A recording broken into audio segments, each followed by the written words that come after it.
Fantastic Beasts 4 has long been one of those projects fans talk about with a mix of hope and doubt, because while the wizarding world is still alive and kicking, the future of Newt Scamander's adventures isn't looking too bright.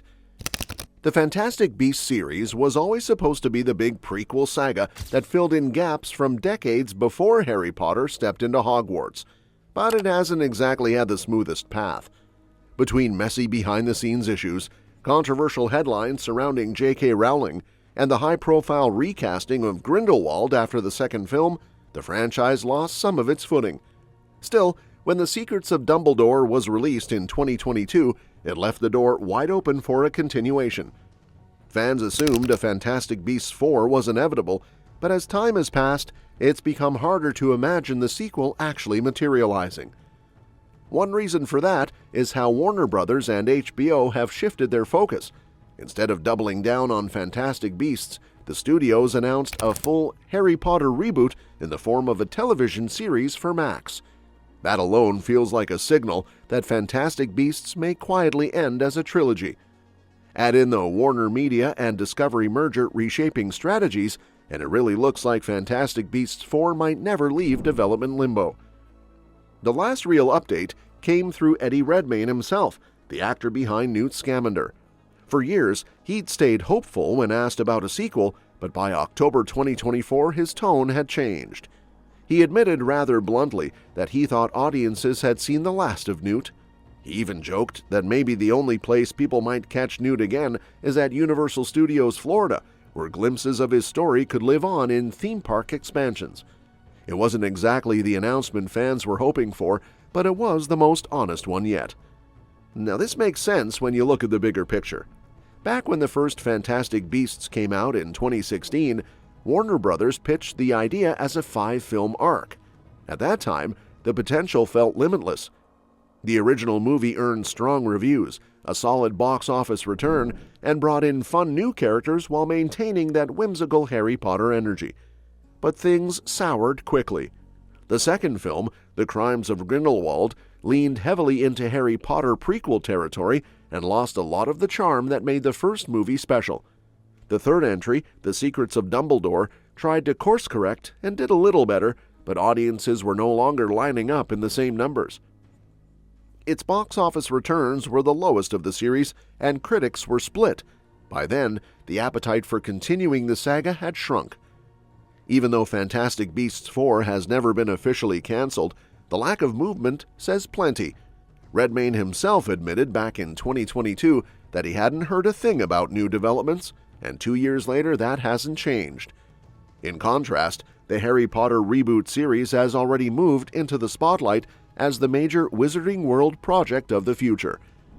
All signs suggest Warner Brothers is putting its energy there instead of chasing a fourth Fantastic Beasts film.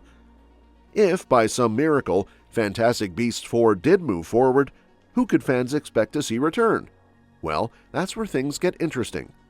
Some characters feel like sure bets, while others are far less certain. Mads Mikkelsen would almost certainly reprise Grindelwald, since he stepped into the role in Secrets of Dumbledore and settled in well, while Jude Law's Dumbledore seems too central to lose. Ezra Miller's Credence, who was revealed as Aurelius Dumbledore, would probably continue his arc, even though controversy has surrounded the actor.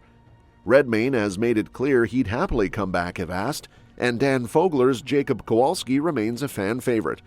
On the other hand, characters like Tina Goldstein already had reduced roles in the third film, so their presence in another movie feels much shakier. Story-wise, The Secrets of Dumbledore ended in a way that hinted at more. It wrapped up a bunch of threads while still teasing the larger conflict between Dumbledore and Grindelwald. The most important development was the breaking of the blood pact that had prevented the two men from dueling. Now that the pact is gone, the stage was finally set for their legendary confrontation. Grindelwald had also been exposed to the wizarding world at large, which meant his influence would likely shift underground as he regrouped.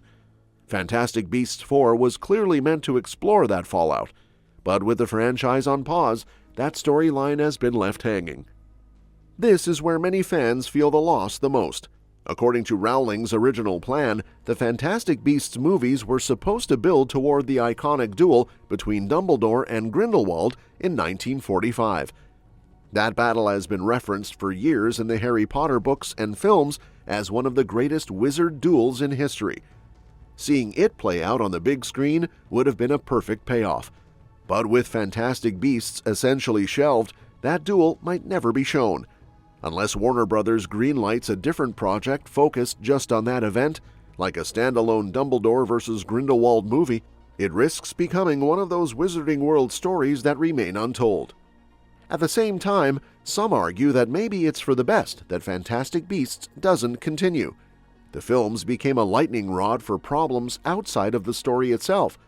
Johnny Depp's messy exit, Miller's controversies, and Rowling's polarizing public image all overshadowed the movies. On top of that, critics often felt the scripts were too convoluted, trying to juggle both Newt's quirky creature-focused adventures and Grindelwald's grand wizarding war narrative.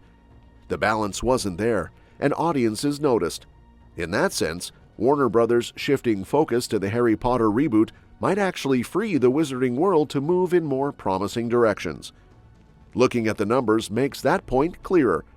The first Fantastic Beasts earned over $800 million globally, but by the third movie, the box office had nearly halved. Review scores also followed the same downward trend. Fantastic Beasts was becoming a tainted brand, and it didn't seem likely that another installment would reverse the decline. Warner Brothers had to make a choice between continuing to pour resources into a struggling spin-off or reinvesting in the main Harry Potter property, which still had massive fan demand. The decision was obvious. Still, there's a bittersweet element to this.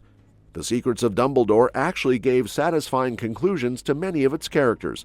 Newt, Jacob, and Queenie all ended in good places. Credence's true heritage was finally revealed, and the Dumbledore-Grindelwald relationship got the emotional weight it needed. In a way, it felt like a finale already, even if fans knew it wasn't meant to be the last chapter. So although the lack of Fantastic Beasts 4 leaves some unanswered questions, it also doesn't feel as if the saga ended mid-sentence. The bigger question now is where the Wizarding World goes from here. Besides the Max reboot, there's still plenty of space to explore stories outside of Harry Potter and Fantastic Beasts. Well, that's it for today. Let me know what you think in the comments below. And don't forget to subscribe, because we'll be covering more updates on this soon and other exciting upcoming movies and series. We'll see you next time.